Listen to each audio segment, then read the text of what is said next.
Les damos una bienvenida a todos los que están visitándonos y suponemos también irán llegando conforme las horas pasan hoy y mañana. Es emocionante saber que están aquí por un tema como este, que es el Evangelio, es el tema principal. Y si ustedes son como yo en alguna medida, hemos crecido, probablemente muchos de nosotros, en el seno de la iglesia evangélica en Ecuador, al menos en mi caso, hace 35 años, yendo y asistiendo a iglesias evangélicas y escuchando sermones y predicaciones de pastores evangélicos. Y cualquiera diría que este es un tiempo suficiente. 35 años oyendo el evangelio desde los 7 años. Es suficiente tiempo para entender qué es el evangelio.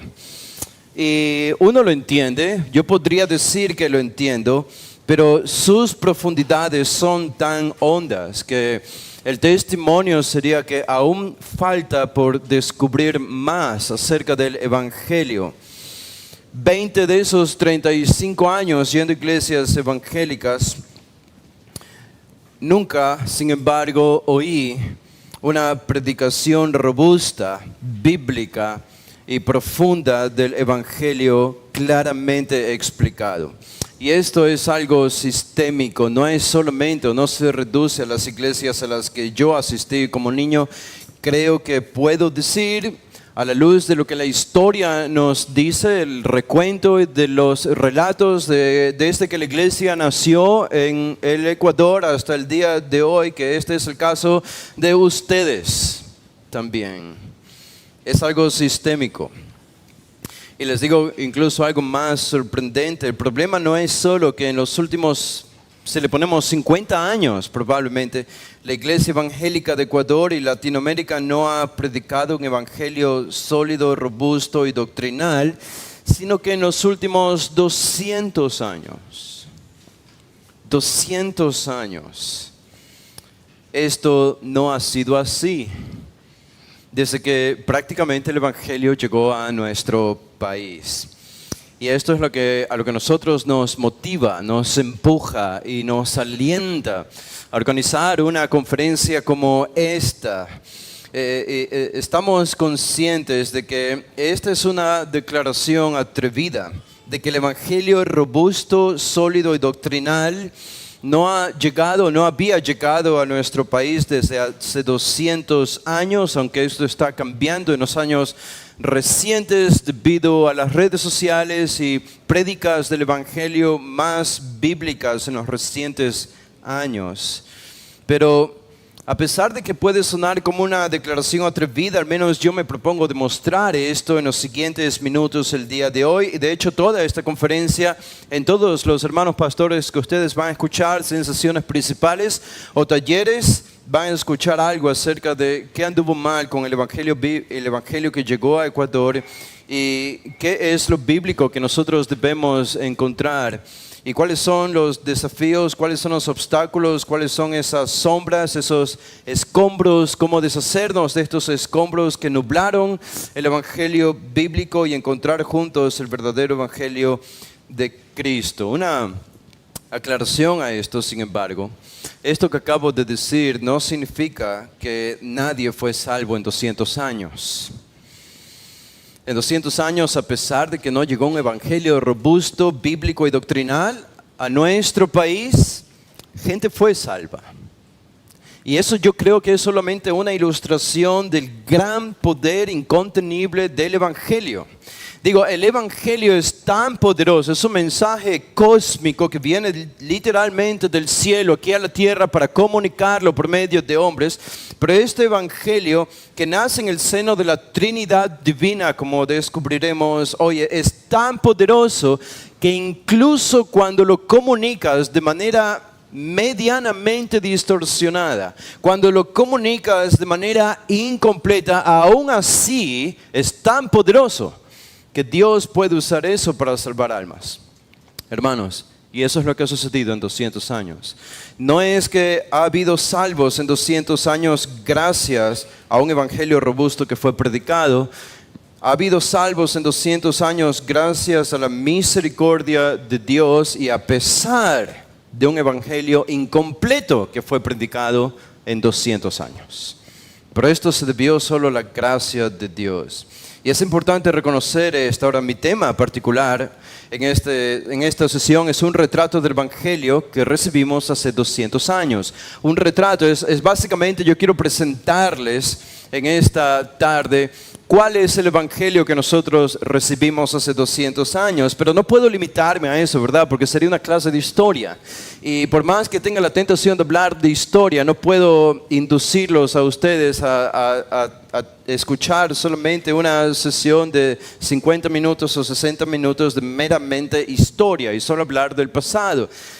Así que vamos a centrarnos en un pasaje particular, y yo creo que a raíz de este pasaje y a lo largo de este pasaje vamos a poder encontrar qué es lo que estuvo mal con el evangelio que nosotros recibimos hace 200 años. Y la porción de la escritura que va a ocupar nuestras mentes hoy es Juan, el evangelio de Juan, el capítulo 17. Vamos a leer solo los primeros 5 versículos. Solo estos 5 versículos van a centrar nuestra atención en esta tarde. Juan 17, versículo 1. Estas cosas habló Jesús y levantando los ojos al cielo dijo.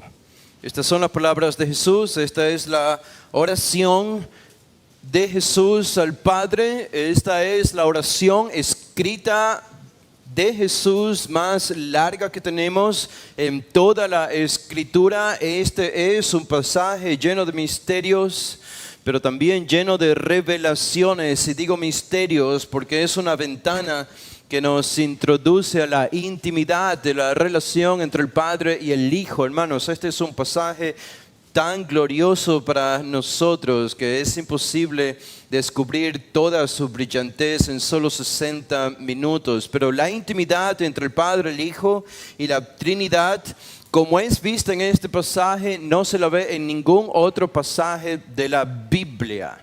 Digo, aquí tienen a Jesús el Hijo hablando con su Padre, Dios. Es una conversación entre ellos dos. No es Jesús con sus discípulos, es Jesús conversando con su Padre. Esta es una conversación eterna. Y esta conversación se constituye, esta oración que Jesús eleva aquí, se constituye en el fundamento de lo que Jesús acaba de decir en el capítulo anterior. Y cómo Jesús terminó el capítulo anterior con estas grandes palabras que seguramente ustedes las conocen bien. En el capítulo 16, el versículo 33, dice: estas cosas os he hablado para que en mí tengáis paz. En el mundo tendréis aflicción, pero confiad, yo he vencido al mundo. Jesús preparando a sus discípulos antes de su partida. Y Jesús está preparando para su partida.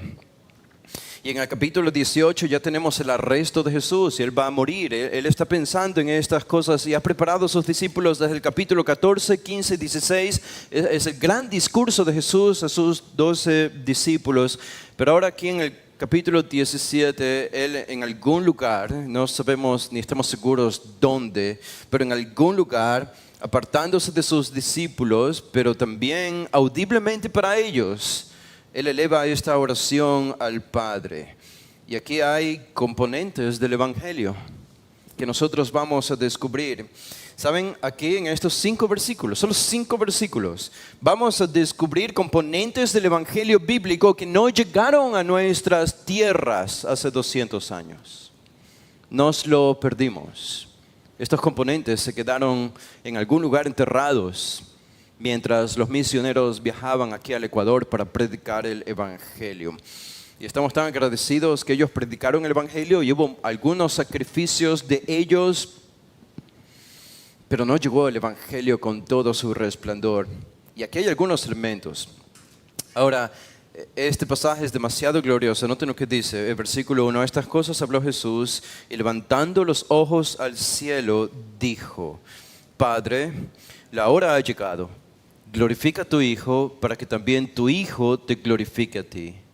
Como le has dado potestad sobre toda carne para que dé vida eterna a todos los que le diste.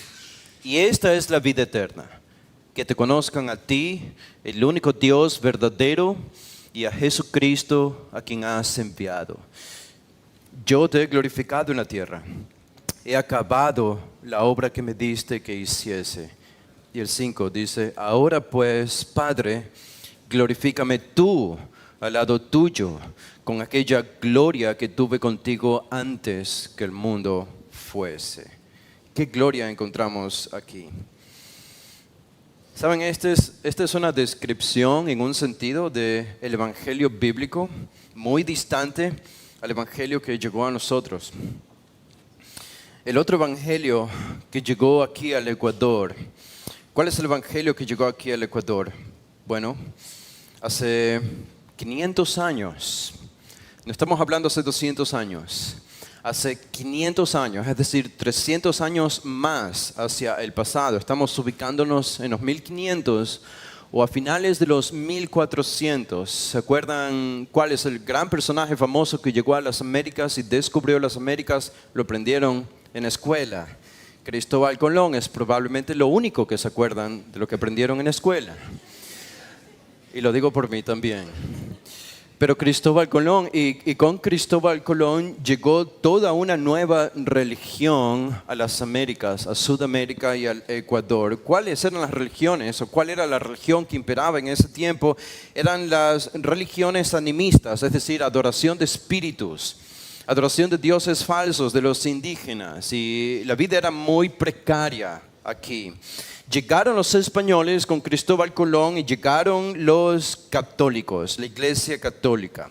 Entonces, con la Iglesia Católica llegó Cristo, llegó un evangelio, o mejor dicho, con la Iglesia Católica llegó un Cristo. No el Cristo verdadero, sino el Cristo de la Iglesia Católica Romana. Y si nosotros podremos resumir el Cristo y el Evangelio que llegó de los españoles por medio de la Iglesia Católica Romana, un autor llamado Mackay lo resume bien. Y él dice, este es el Cristo que llegó. Este es el Cristo. Aunque muy oscurecido por su madre María. Cristo también vino a América, viajando desde Belén al Calvario, su muerte, pasó por África y llegó a España. Y en un largo viaje hacia el oeste llegó a las pampas y a las cordilleras de Sudamérica. Y sin embargo, el autor se hace la pregunta, ¿fue realmente él quien vino? ¿O fue otra figura religiosa con su nombre y algunas de sus obras? Y el autor dice, yo pienso que el Cristo, mientras se dirigía al este, a las Américas, cuando llegó a España, lo detuvieron en España. Cuando estaba allí, lo metieron en la cárcel. Y en ese momento, otro tomó su nombre y se embarcó para llegar al nuevo mundo conocido. Un Cristo que no nació en Belén, sino él dice, en África del Norte. Este es el Cristo que llegó a América, mientras que nuestro Señor verdadero ha sido un extraño para nosotros desde los días de Colón hasta ahora. Yo creo que es una buena percepción de cuál es el evangelio y el Cristo que llegó de los católicos. Fue un Cristo diferente. Hermanos, Latinoamérica nunca fue cristiana durante todos los siglos que estuvo la Iglesia Católica reinando aquí por medio de los españoles durante la era de las colonias. Era un Cristo trágico, era el Cristo de la muerte, era el Cristo de las imágenes, era un Cristo derrotado, era un Cristo que producía o provocaba conmiseración, tristeza de los que lo veían. Pero su nombre se volvió tan omnipresente en toda Latinoamérica y tan aceptado en nuestra sociedad que incluso un personaje que lo conocimos bien, murió hace algunos años, llamado Fidel Castro, un comunista dictador de Cuba. Él mismo dijo, desde que tengo uso de conciencia, el nombre Jesucristo fue uno de los más familiares en mi casa y en mi escuela. Nunca vi una contradicción, dice él, entre las ideas que me sostienen a mí y las ideas de ese símbolo, de esa figura extraordinaria. Y yo creo que esto dice muchas cosas acerca del Cristo que llegó. Un Cristo que podía ser amalgamado a cualquier filosofía, cualquier doctrina, incluso la socialista o la comunista de Fidel Castro. A cualquier cosa. Esto es muy revelador. Ahora, no puedo quedarme allí en lo que fue el Cristo católico, porque fue un Cristo que nos salva. Fue un Cristo impotente. Más bien debías ir a su madre para que te salve. María. Era un Cristo impotente. Bueno, las cosas mejoraron. Las cosas mejoraron. Eso ocurrió alrededor de los 1500 o finales de los 1400, pero en los 1800, avanzados los 1800, ya en la primera mitad, comenzaron a llegar protestantes misioneros al Ecuador. No me he olvidado el pasaje que debemos estudiar, por si acaso. Pero comenzaron a llegar misioneros al Ecuador.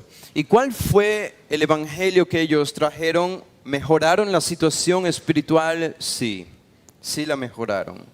Pero, ¿cuál fue el evangelio que llegó? Bueno, aunque fue mejor que el de la Iglesia Católica, no fue el evangelio suficiente. No fue suficiente. No fue un evangelio robusto, bíblico y doctrinal.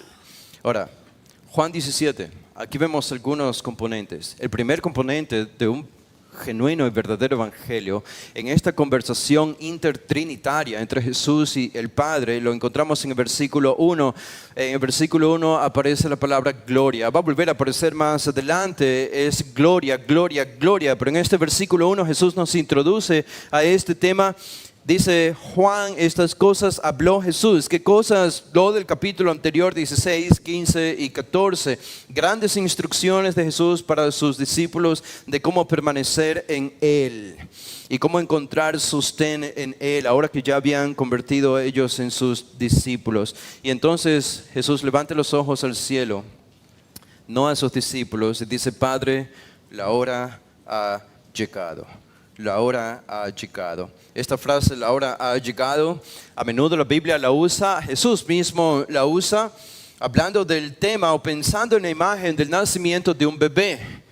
El nacimiento de un bebé es un proceso de dolor y de contracciones para la mujer hasta que llega el verdadero evento importante, que es el nacimiento del bebé, y después del nacimiento del bebé se crea otra realidad gloriosa desde esta perspectiva maravillosa que es teniendo al bebé ya en las manos. Pero Jesús está pensando en esto cuando Él dice la hora ha llegado. Es como la hora ha llegado del parto, del nacimiento, la hora cúspide, lo más importante aquí. Y cuando pensamos en esto no podemos dejar de pensar en el proceso para Jesús. La muerte en la cruz, y esto es de lo que Él está pensando aquí. Cuando Él dice la hora ha llegado, está pensando en su muerte, en la obra que va a llevar a cabo por los que habría de salvar en la cruz. Este es el evento, es su muerte. Y para Él fue un proceso. Los dolores de contracción antes no fueron fáciles para Él. Y Él está diciendo, no solo la hora ha llegado, sino que se refiere a Dios como Padre. Padre.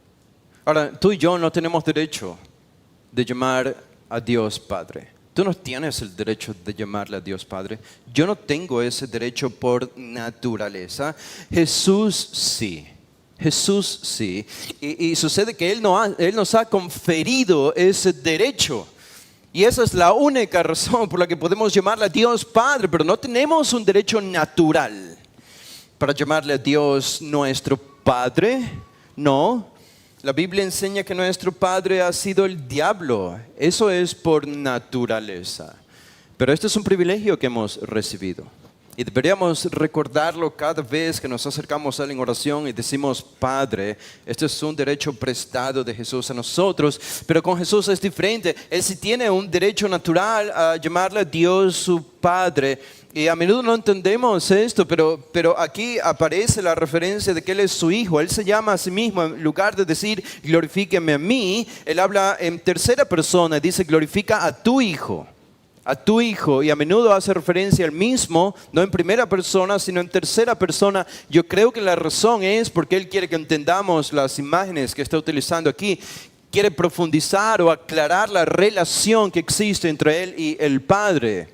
Y más descriptivo que decir solo glorifícame a mí, es más descriptivo y esclarecedor para nosotros que Él diga glorifica a tu Hijo, porque en el Hijo, en esa palabra Hijo y lo que se encierra, podemos entender o tener acceso a qué tipo de relación hay entre el Padre y la segunda persona de la Trinidad. Él es el Hijo.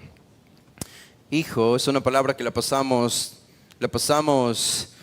muchas veces sin prestarle atención, y podríamos pensar que hijo significa descendiente de, y significa descendiente de en muchos contextos de la Biblia, pero más importante que esto, y en otros contextos, como es el caso aquí, hijo significa de la orden de la orden de.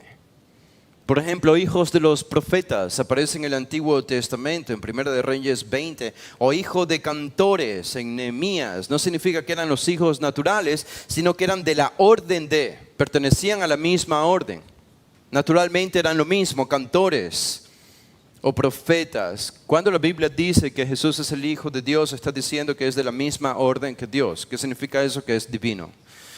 Que es divino, que posee divinidad por naturaleza. Él es Dios encarnado. Ahora, noten lo siguiente. En esta parte Jesús está hablando y va a hablar de todo lo que va a sucederle. Él dice a continuación, Padre, la hora ha llegado. ¿Y qué es lo que dice a continuación? ¿Okay? Glorifica a tu Hijo, para que también tu Hijo te glorifique a ti. Glorifica a tu Hijo para que también tu Hijo te glorifique a ti. Si la hora que ha llegado es la hora de su muerte, es la hora de su muerte, podemos pensar en el arresto, en los golpes, en los insultos, en las blasfemias que recibió, en la subida a la cruz, en el peregrinar hasta llegar al Calvario afuera de Jerusalén, en la ira que iba a recibir del Padre, en las burlas estando allí en la cruz y después de esto en su resurrección. En todo este proceso largo, ¿cómo tú y yo resumiríamos estas horas de Jesús? Desde que fue arrestado hasta su resurrección, estas horas de agonía y de sufrimiento. ¿Cómo nosotros resumiríamos esto? ¿Qué nombre le daríamos? ¿Cómo llamaríamos a esto? Usualmente usamos la palabra pasión, la pasión de Jesús. Bueno, les digo, la palabra que nosotros usaríamos no es la palabra que la Biblia usa o no es la palabra que Jesús usa.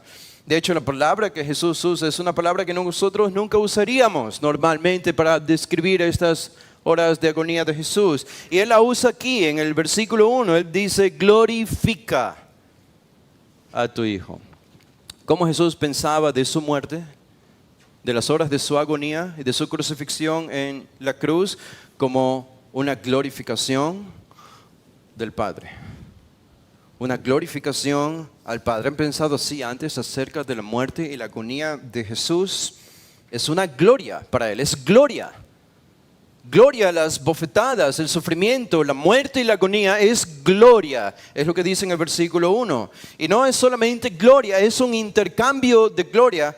Es claro, porque dice, glorifica a tu Hijo. Padre, glorifica a tu Hijo. Es decir, glorifícame a mí, para que también tu Hijo te glorifique a ti. Es un intercambio de gloria. El Padre glorifica al Hijo y el Hijo glorifica al Padre. Qué grandioso pasaje. El uno glorifica al otro. Aunque ya tiene toda la gloria a Dios, Él no necesita más gloria. Sin embargo, esto que está a punto de hacer Jesús de alguna manera traería gloria a Dios. Y esto es una gloria cósmica. Estamos hablando de verdades que exceden a nuestro conocimiento. Hay un orden en la Trinidad. Y es claro que Jesús no podía glorificar al Padre si el Padre primero no le glorificaba a Jesús. Esta es la petición de Jesús. Es una petición. Glorifica a tu Hijo. ¿Qué significa eso? Haz caer tu ira sobre mí. Haz que caiga tu ira sobre mí. Mátame como un sacrificio por la expiación de los pecados de los que voy a salvar.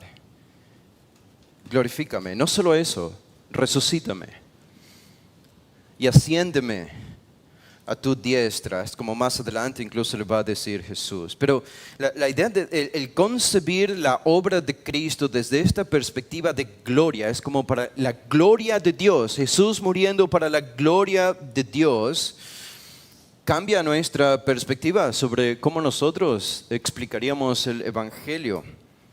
Y es diferente al Evangelio que recibimos hace 200 años. El Evangelio que recibimos hace 200 años, ¿saben? No estaba enfocado en la gloria de Dios. No comenzó con quién es Dios. Les cuento una historia breve aquí. Tengo que contarles esta historia. En los 1700, comenzando los 1700, en Norteamérica, las colonias de Norteamérica, hubo un avivamiento, un gran despertar espiritual. Y personas comenzaban a llegar a la fe. No superficialmente, verdadera y genuinamente comenzaron a llegar a la fe. Y esto se debía a que Dios lo hizo sobrenaturalmente, pero Dios levantó hombres, instrumentos en ese tiempo. Eran los 1730s hasta los 1740s, como alrededor de 10 años en que Dios estuvo haciendo esta obra en las colonias de Norteamérica. Y es cuando utilizó hombres como George Whitefield, John Wesley, Jonathan Edwards y algunos otros más que comenzaron a predicar un evangelio sólido, bíblico y doctrinal, comenzando por la gloria de Dios, explicando por qué Jesús había muerto, nada de superficialidades. Y Dios utilizó eso para traer muchos a la salvación. Llegó la guerra civil en Norteamérica. Norteamericanos contra norteamericanos, el norte versus el sur. Y esto significó una interrupción en ese gran despertar, hasta que después se reconoce en la historia que hubo un segundo gran despertar. Un segundo gran despertar. Este segundo gran despertar comenzó por alrededor de los 1780s hacia adelante y continuó hasta los 1800 por allí. Este segundo gran despertar aparentemente comenzó siendo bíblico, pero prontamente se distorsionó en Norteamérica. Y este segundo gran despertar tenía otras características, era mucho más pragmático, no había tanto énfasis en la doctrina de Dios para la gloria de Dios, sino era más la idea de tratar de convencer a los pecadores de que necesitan un Salvador, que es Cristo, y si profesaban que aceptaban a Jesús, entonces el predicador les garantizaba que ya eran salvos, que ya habían llegado a la salvación, que tenían el cielo asegurado y que podían bautizarse el día siguiente. Y había mucho emocionalismo allí, muchas conversiones superficiales, conversiones falsas en este segundo gran despertar. Ahora, el gran enfoque de esos años en el segundo gran despertar era la evangelización, queremos evangelizar al mundo. Y había una mínima predicación, sí, del evangelio, había la muerte de Jesús y la resurrección de Jesús, la necesidad de arrepentirse y confesar pecados, todo eso es bíblico y eso lo predicaron, pero no había más, no había solidez, no había profundidad, no habían raíces que extraigan de la Escritura por qué esto es así, que nos lleve a pensar en la gloria de Dios y en verdades más inescrutables de la Biblia que tienen que ver con la predicación fiel del Evangelio. Y cuando se produjo este segundo gran despertar con estas características más superficiales, ustedes se preguntan, bueno, ¿cuál de los predicadores llegó aquí al Ecuador? ¿Los que predicaron en el primer gran despertar o los que predicaron en el segundo gran despertar? Y la historia nos dice que los que llegaron al Ecuador fueron los que predicaron en el segundo gran despertar. Y algunas denominaciones o agencias misioneras comenzaron a enviar, era el gran boom de las misiones en Norteamérica, y literalmente regaron el mundo con el Evangelio. El problema es que no llegó el Evangelio sólido del primer gran despertar, sino el superficial del segundo gran despertar, que producía conversiones superficiales, que era enfocado más que en Dios, en la necesidad del hombre de convertirse. Y este es el evangelio que nosotros recibimos. Yo recuerdo haber ido por muchos años a una iglesia evangélica aquí en Ecuador que pertenecía a la denominación quizá más antigua, de las primeras que llegaron. Y uno de estos misioneros fue de los que llegó y trajeron el evangelio acá, Guillermo Reed, la Alianza Cristiana y Misionera. También estuvo la Unión Misionera. Fueron las dos primeras denominaciones, aparte de la traída de Biblias, donde no hubo mayor predicación del evangelio, pero fue aquí donde hubo predicación del evangelio a finales de los 1800. Finales de los 1800 llegan estas denominaciones a predicar el evangelio. Fisher y Guillermo Reed, y predican en la costa, predican en la sierra. Y recuerdo siempre escuchar en esta iglesia, en esta denominación, referencias a celebraciones de que somos la denominación más antigua desde que llegó el evangelio, pero nula fue la ocasión cuando se preocuparon en analizar si el evangelio que recibieron había sido robusto, sólido y bíblico. Y les digo una cosa, haciéndoles un resumen de ese evangelio que llegó, aquí hay algunas cuatro elementos o 4 componentes de ese evangelio. Centrado en la necesidad de evangelizar. Todo esto suena bien, pero no deja de ser superficial. Ese es el problema. Y este es el evangelio que ha permeado hasta el día de hoy nuestra sociedad. Centrado en la necesidad de evangelizar, movido por la urgencia de un cambio personal, predicado a una humanidad parcialmente caída en pecado y anclado en la obra general de Jesús por el mundo entero. Ustedes dicen, bueno, ¿pero qué está mal con eso? Les voy a decir lo que está mal, se lo pongo de contraste con el evangelio bíblico. El primer componente que ellos predicaron, centrado en la necesidad de evangelizar, mientras que el componente bíblico sería un evangelio bíblico centrado en la gloria de Dios. Centrado en la gloria de Dios. Eso es diferente. Cuando estos misioneros que llegaron, y damos gracias a ellos porque trajeron el evangelio, porque sacrificaron sus vidas, y creo que debe haber alguna medida de gratitud de nosotros a ellos, porque en verdad desinteresadamente llegaron a traer el evangelio, pero fue un evangelio centrado en la necesidad de evangelizar, no fue un evangelio centrado en la gloria de Dios. ¿Y qué nos dice aquí Jesús cuando Él está pensando en su obra en la cruz? Él no está pensando en la necesidad de evangelizar, Él está pensando en la gloria de Dios. Esto es central, esto es lo primero. Glorifica a tu Hijo, dice en el versículo 1, para que también tu Hijo te glorifique a ti. Este es un asunto de gloria de Dios, gloria de Dios. Ahora, esto nos lleva al segundo punto en el versículo 2. Y en este versículo encontramos una necesidad infinitamente mayor, ¿verdad? Que la mera necesidad de evangelizar. Es la del Padre glorificando al Hijo y el Hijo glorificando al Padre. El Evangelio es para nosotros, es para nuestra salvación, pero nosotros no somos centrales en el Evangelio. Antes y más importante que nosotros es la gloria de Dios. La gloria de Dios. Hay una relación tan íntima allí y de esa relación se desprende que nosotros somos salpicados con esta bendición de la salvación, pero nosotros no somos centrales aquí, es central lo que el Hijo hace por el Padre y lo que el Padre hace por el Hijo. Esto es un evangelio bíblico. Y es diferente al que llegó a nosotros. Pero observen el versículo 2, no es lo único. El versículo 2 dice, como le has dado potestad sobre toda carne. Ahora, observen la palabra potestad allí, que puede ser traducida como autoridad. Como le has dado autoridad sobre toda carne. Nosotros entendemos bien esta palabra autoridad. Es una palabra mal recibida en nuestra sociedad hoy. A nadie le gusta la autoridad, pero la autoridad es una buena palabra. Es una buena palabra dentro del hogar, en la sociedad, en la iglesia. Es una buena palabra porque es una palabra bíblica. La palabra potestad o autoridad comunica la idea de poder, alguien que tiene poder. Los políticos tienen poder, los reyes tienen poder y autoridad. Claro, el problema es que este tipo de poderes o autoridades son diferentes, son temporales, son políticos, son humanos, son terrestres y limitados.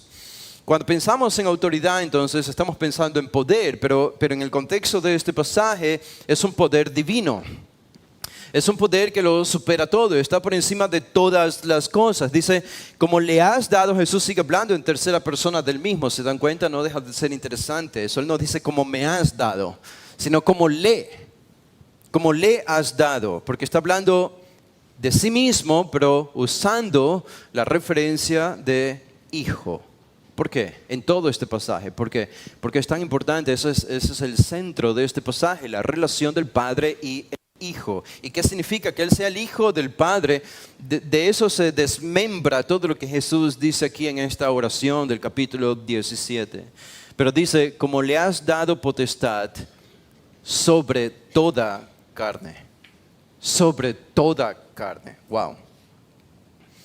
¿Qué tal la autoridad que Cristo ha recibido del Padre?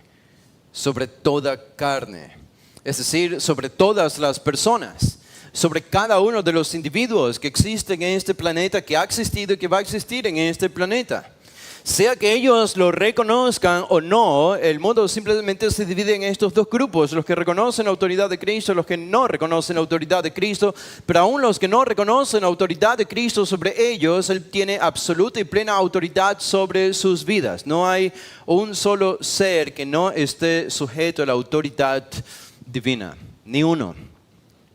Ninguno, no hay nada. Incluso nosotros podríamos pensar en los ángeles, podríamos pensar en los seres y los elementos debajo de la tierra y arriba de la tierra, en el cielo. No hay nada que se encuentre en este universo que no pertenezca a la autoridad divina, a la autoridad de Cristo. Pablo hace esto muy claro en su carta a los Colosenses. Todo depende de Él, todo emana de Él. Él es la máxima autoridad. Y Jesús aquí lo confirma, como le has dado potestad sobre toda carne, sobre cada uno de los individuos. Ahora, pero ¿con qué propósito? ¿Con qué propósito? Y esto limita o especifica más la obra de Cristo, que es en lo que Él está pensando, sobre en la cruz. Dice, para que dé vida eterna a todos los que le diste. Para que dé vida eterna. De nuevo, a veces leemos frases en la Biblia y las pasamos por alto demasiado rápido. No nos detenemos a pensar las cosas que humanamente hablando parecen incluso ilusorias y contradictorias. Esta es una contradicción, hermanos. Leer la frase vida eterna no debería tener sentido para nosotros. Si es que lo entendemos desde una perspectiva muy humana y terrenal. ¿Por qué digo esto? Bueno, lo que sucedió en el huerto del Edén tiene repercusiones al día de hoy y explica en parte quiénes somos y por qué hacemos lo que hacemos y por qué somos como somos. Cuando Dios creó a Adán y Eva y los puso en el huerto del Edén y les dijo, no comerás el fruto de este árbol. Está prohibido para ti comerlo. ¿Y cuál es la promesa o la consecuencia que Dios afirma a Adán y Eva? Porque el día que de él comieres, de cierto morirás. Morirás. Estarás muerto. Te volverás mortal. Porque era inmortal. Pero te volverás mortal. La muerte entrará en el reino de la humanidad, en tu cuerpo. Y en el reino de la creación. Esto es lo que sucedió. Esta fue la promesa de Dios. Y esta es, cuando nosotros seguimos leyendo el libro del Génesis, la historia nos dice que Adán comió de ese fruto y se convirtió en un hombre mortal. Y la muerte entró. Y la muerte ha sido la experiencia de la humanidad por alrededor de 6,000 años. No podemos vivir sin dejar de pensar, ver la muerte en todos lados. Hay una gran diferencia en nuestros cuerpos, ¿verdad? Cuando nosotros vamos creciendo de niños a jóvenes, adultos, todo es grandioso, porque vemos cómo nuestros huesos se alargan, nos volvemos más altos y más fuertes. Los miembros de nuestros cuerpos y nuestras extremidades se van haciendo cada vez más grandes y eso produce gran alegría en nosotros. Nuestras manos más grandes, pies más grandes y más capaces de hacer más cosas y más talentos y más fuerzas. Bueno, pero cuando uno llega a ser adulto y va hacia la vejez, esto de progresar ya no se vuelve tan atractivo para nosotros, porque ahora de inmediato decimos, bueno, he dejado de crecer, ahora estoy muriendo, literalmente. Estoy muriendo poco a poco, es un proceso diario, pero estoy yendo hacia la muerte. Y Pablo habla de que la mortalidad está en nosotros. En primera a los Corintios podemos ver la mortalidad en nuestros cuerpos, evidencia allí. Es tan cotidiano que parece normal a la experiencia humana. Sin embargo, por eso decimos estas dos palabras no tienen sentido para nosotros. Vida eterna.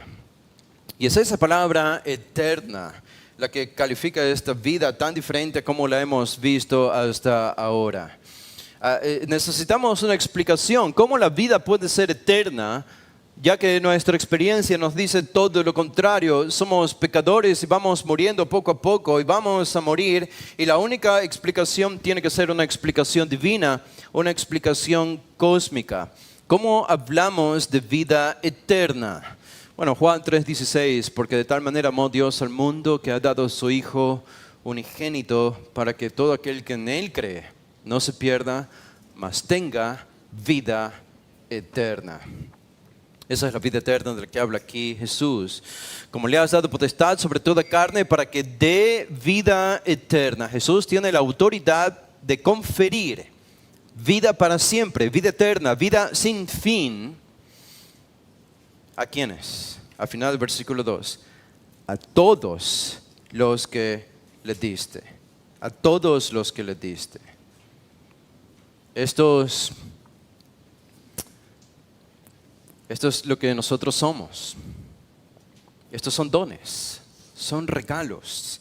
Si tú eres salvo, si yo soy salvo, puedes creer que tú y yo estamos aquí al final del versículo 2. Y la pregunta que debes hacerte es, ¿qué tengo yo que ver en esta cósmica, maravillosa y gloriosa relación entre el Padre y el Hijo? ¿Qué tengo yo que ver allí? Soy un mortal nacido en pecado, mereciendo la mortandad eterna bajo la ira de Dios, pero aquí Jesús nos pone en la categoría de dones, de regalos. Este es el don o son los regalos que Dios el Padre le ha dado al Hijo. Es un regalo intertrinitario del Padre al Hijo. ¿Quiénes? Nosotros, o los que han llegado a la salvación. Dice, los que le diste, los que le diste. Y esta es la gran separación mundial. Los que le diste y los que no. Los que le diste y los que no. Esto define quiénes entrarán al cielo. Esto es soberanía. Cuando hablamos de la autoridad de Jesús para conferir vida eterna, estamos hablando de soberanía. El Padre le da al Hijo un regalo y después el Hijo al Padre. Y ese regalo somos nosotros. Qué pensamiento tan sobrecogedor esto debería ser, porque no merecemos ser estos regalos. Y la pregunta es, hacemos, ¿cómo el Padre le dio esto? ¿Cómo el Padre le dio esto al Hijo? ¿Cómo se lo dio? Bueno, Jesús antes, Él lo ha explicado ya en Juan, el capítulo 6. Jesús dice, todo lo que el Padre me da, vendrá a mí, y todo el que a mí viene, yo no le echo fuera. Todo lo que el Padre me da, vendrá a mí. Todo lo que el Padre me da. Y también Jesús añade, nadie viene al Hijo a menos que el Padre no lo trajere. El Padre tiene que traerlo.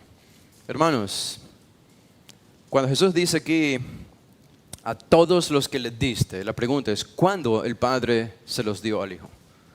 ¿Cuándo el Padre le dio al Hijo a ti, a mí? ¿Cuándo? Es claro, por lo que sigue diciendo más adelante Jesús, que esto ocurre antes de la creación del mundo.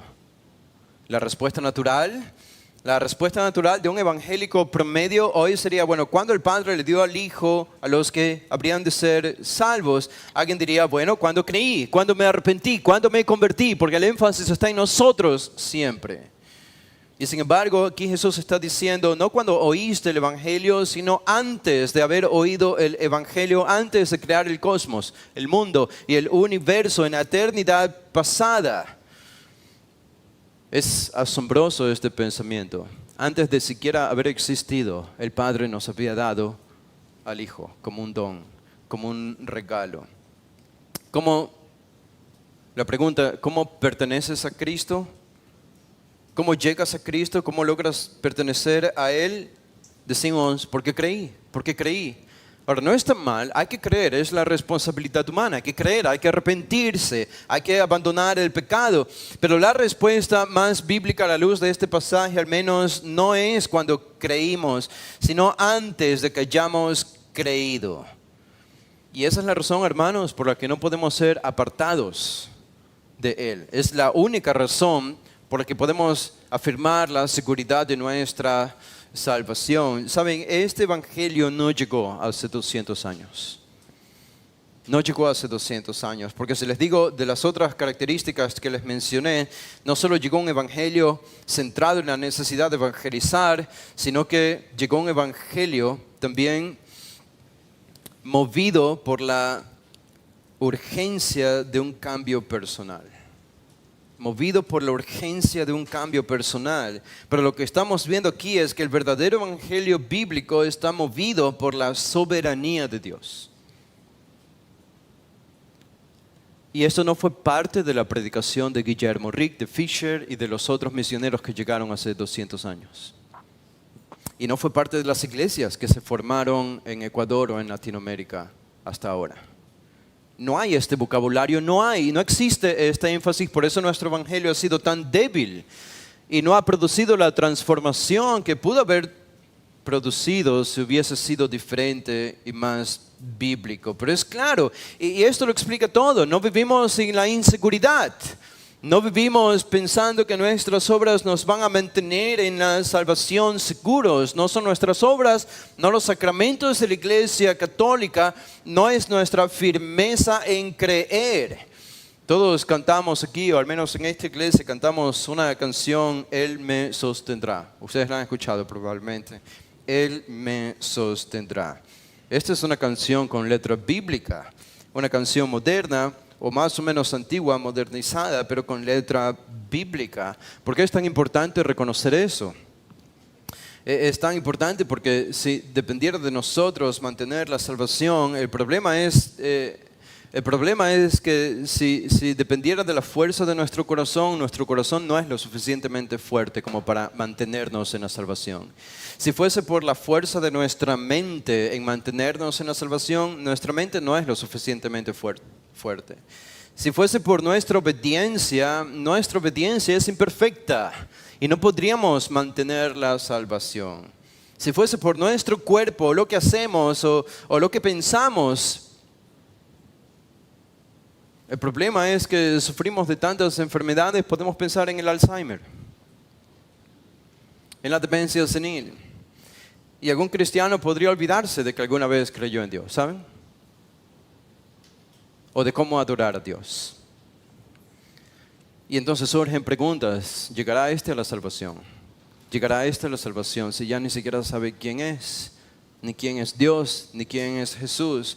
Cuando cantamos Él me sostendrá, cuando entendemos la obra de la salvación, el evangelio, desde la perspectiva de la soberanía de Dios, que encontramos aquí en el versículo 2, la autoridad divina, el Alzheimer no es un problema para la seguridad de mi salvación, porque no soy yo quien me estoy sosteniendo de Él, es Él quien me sostiene a mí. Y que obviamente la salvación se muestra en un cambio y frutos espirituales, un cambio de comportamiento. No soy salvo porque yo me aferro a Él, que ha sido el gran énfasis del evangelio aquí en el Ecuador. Aférrate a Cristo, aférrate a Cristo. No. Es Él quien aferra su mano a nosotros. Y solo por eso, la única razón que voy a llegar al cielo es porque Él me tiene en sus manos. Ustedes se acuerdan de Juan 10, ¿verdad? Juan 10. Y cómo Jesús enseñó esta verdad, ha preparado a sus discípulos también en esto, pero Jesús lo dijo de manera explícita en Juan 10, el versículo 27. Mis ovejas oyen mi voz y yo las conozco y me siguen y yo les doy vida eterna. Y no perecerán jamás, ni nadie las arrebatará de mi mano. Mi Padre que me las dio es mayor que todos y nadie las puede arrebatar de la mano de mi Padre. Yo y el Padre uno somos. Fuimos dados por el Padre al Hijo. ¿Por qué vas a entrar al cielo? Porque el Padre te dio a ti y al Hijo. ¿Cuándo? Desde antes de la eternidad pasada. Desde antes de la eternidad pasada. Allí se encuentra la seguridad de nuestra salvación. Esto es soberanía, es autoridad, es control absoluto. El evangelio que recibimos hace 200 años fue movido no por este control absoluto y autoridad divina que garantiza la salvación, sino por una urgencia de ver un cambio personal en las personas para que salgan del catolicismo y crean en el Evangelio, pero no hubo el énfasis de la soberanía de Dios. Y eso debilitó ese Evangelio. Y si hubo cristianos que se convirtieron en esos 200 años, fueron cristianos débiles, formando iglesias débiles, con pastores con una doctrina débil. Y nosotros de alguna manera somos el producto de todo eso. Debemos entender la diferencia y hacer este discernimiento.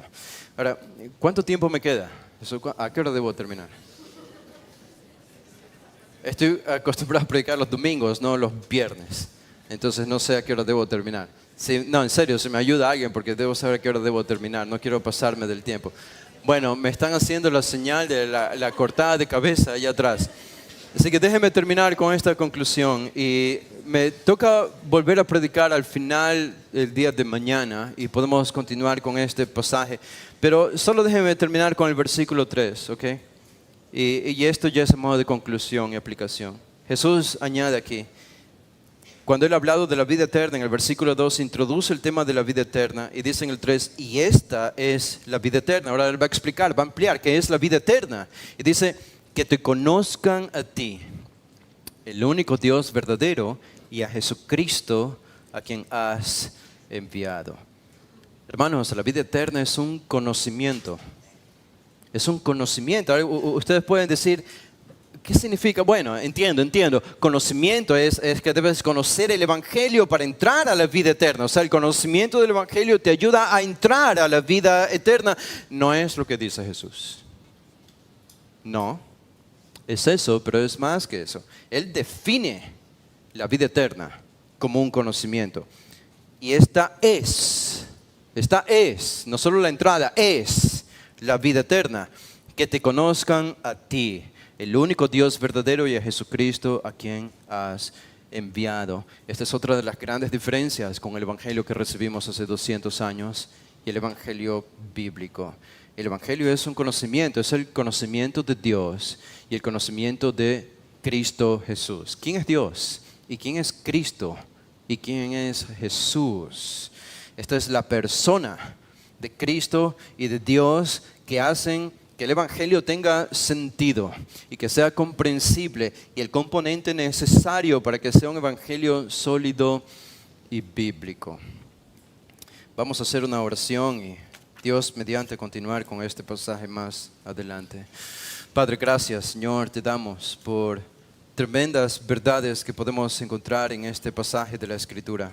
Tú eres soberano, la gloria tuya lo permea todo, y cuando pensamos en el Evangelio no debemos detenernos a pensar en solo un mensaje reducido a decir Jesús murió por tus pecados, arrepiéntete y sé salvo porque Él murió y resucitó. Es mucho más que esto. Es tan glorioso que nos introduce a la eternidad pasada y al tema de la gloria divina, cómo tú glorificas al Hijo y el Hijo te glorifica a ti. Es una relación entre ambos. Y cómo nos hace pensar también aquí Jesús en autoridad divina, el poder divino detrás de la salvación del Evangelio. Señor, que nuestros corazones y nuestras mentes sean convencidos, sean robustecidos y solidificados en un evangelio más bíblico. Es lo que pedimos para los que estamos aquí, lo que pedimos para las iglesias que están representadas aquí en esta conferencia, las iglesias del Ecuador y de Latinoamérica. Y oramos, Señor, que las sesiones y predicaciones que tú vas a seguir utilizando hoy y mañana tengan este mismo efecto en nuestros corazones. Lo pedimos en el nombre de Jesús. Amén.